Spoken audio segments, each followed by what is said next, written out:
So in the last video, I showed you what camera we use and all the production gear that we carry around.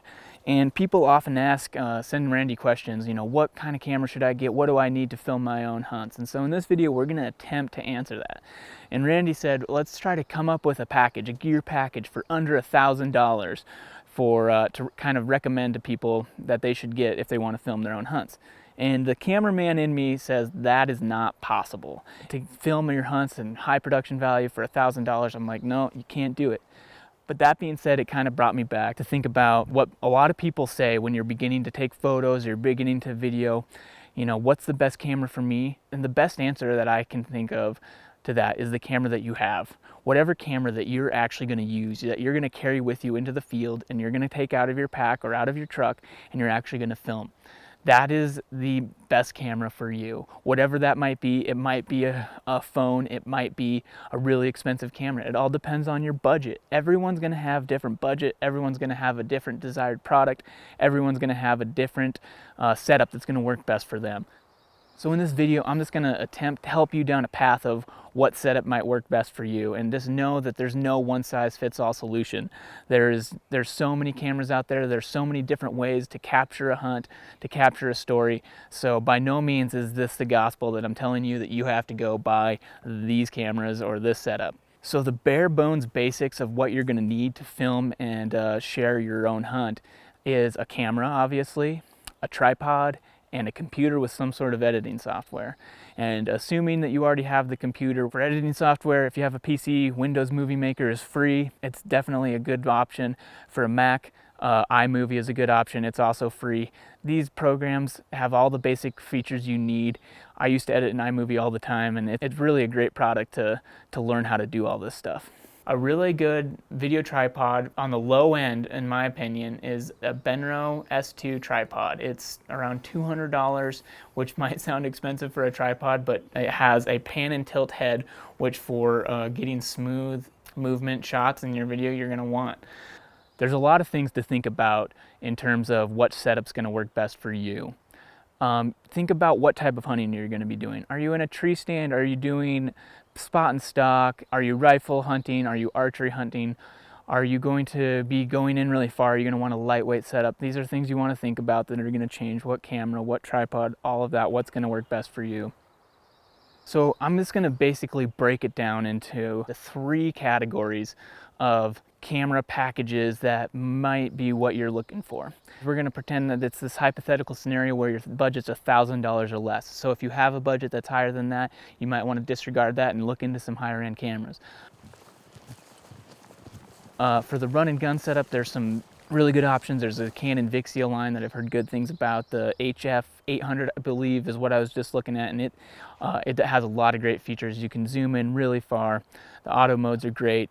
It's going to allow you to get the shot and be able to do it very quickly, and it's going to be lightweight. There's also a Sony HDR CX455. That's another good option that'll be able to zoom in really far, get you good clean video. But again, you're not going to have that cinema-like feel. You're not going to get those narrow depth of field shots with these cameras. And also, the onboard microphones, while better than a lot of cameras, there's still no wind protection. So if you're in any windy environment or you're far away from the camera, you're not going to have as good audio. You can plug in an external mic to the back, but again, with these camcorders, there's not really a good place to attach those microphones. So that's something where you're really gonna suffer in the audio realm with this run and gun setup on the lower end.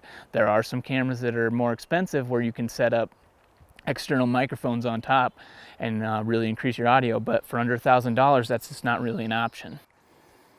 So the next setup that I'm going to go into is kind of the cinema-like setup. For this option, it's if you want to have those narrow depth of field shots, have that real film-like feel.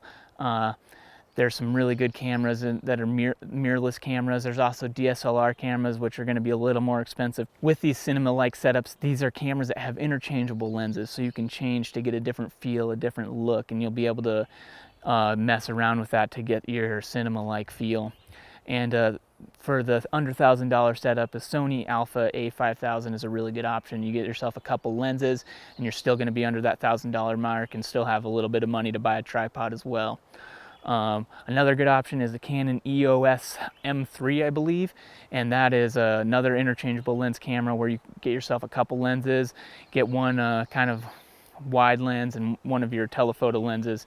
Now the cons of this kind of camera is you're not going to have that super zoom that you do with those camcorders, but you're going to have a much higher quality image. You're going to have that narrow depth of field option if you want it.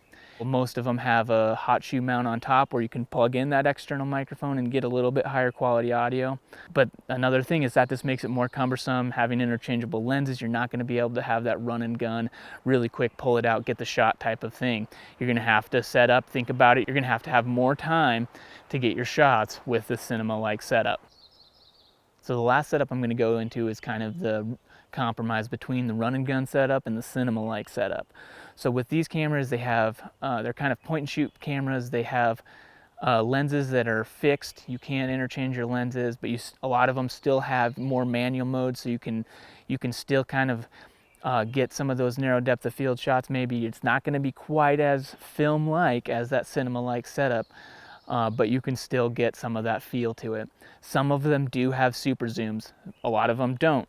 This is another thing when you're looking at this compromise setup.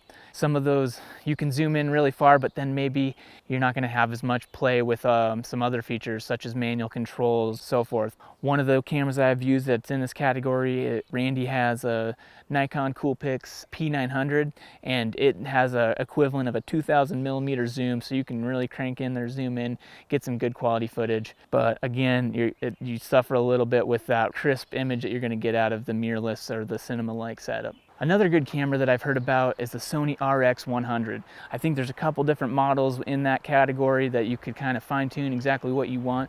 That's another good point-and-shoot camera. You don't have the super zoom as you do with that Nikon that I just mentioned, but it's a good option. And also know that in all of these setups that I just mentioned, there are hundreds and hundreds of cameras, and you just need to look at them and figure out which one's going to work best for you. By no means do you have to get one of the cameras that I just mentioned. I've never even used any of these besides the Nikon one. These are just cameras that I've looked at the specs on and I thought looked like good options right now. Also know that cameras evolve really rapidly. I'm talking about this today. Next week, they could have come out with a new model that's even better, or the price could drop drastically. There are so many things changing constantly, so just be aware of that. Look at, see what kind of cameras are out there, see what might work best for you. Again, remember, the best camera for you is just the one that you have. Whatever you're able to afford, if you're just getting into it, just get something. If it's your phone, that's fine. Just get something that you can start filming your hunts with, see if you even like it, see if you want to continue down that path. You can always upgrade in the future. A lot of the same principles apply from camera to camera, and you can get further into it as you go down the road. So just keep that in mind and never forget to have fun on your hunts. Always remember why you're actually out there hunting. Don't lose sight of that. In the next video, I'm going to go into a few basic tips of things that you could think about to maybe increase the production value as you're starting to film your own hunts.